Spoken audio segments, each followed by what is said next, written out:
Pour faire suite à la vidéo précédente, je vous ai parlé d'un appareil de mesure électrique qui est le wattmètre.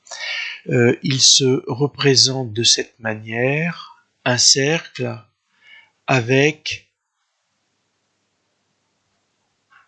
4 fiches, une qui va mesurer la tension entre les bornes et une autre qui va mesurer l'intensité entre les bornes, et le produit de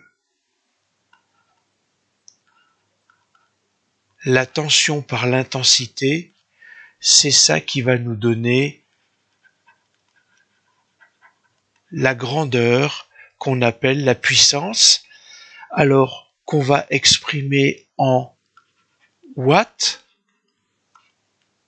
avec un grand W, mais je pourrais dire aussi que le watt c'est le volt-ampère. Je me trouve plutôt dans le cas d'un courant électrique continu. Et puis, si je continue sur des grandeurs électriques, j'ai la résistance.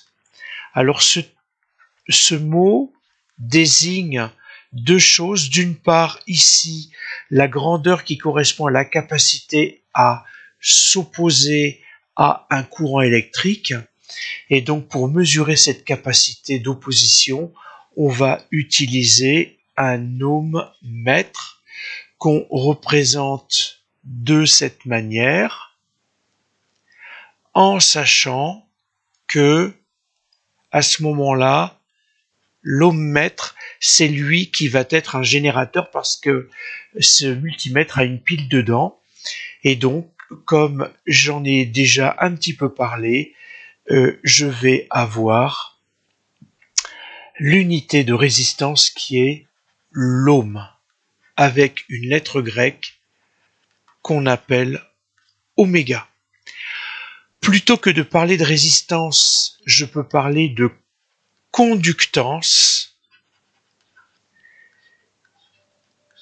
qui a pour symbole grand G et qui s'exprime en Siemens avec un grand S. Donc, bien entendu, pour ce faire, on va utiliser un conductimètre. Et en fait, on s'est aperçu que plus une solution ionique est concentrée, mieux elle va laisser passer le courant électrique. Donc, en élaborant une droite d'étalonnage au laboratoire, eh bien, en faisant des mesures directes de conductimétrie, on va pouvoir déterminer une valeur de concentration.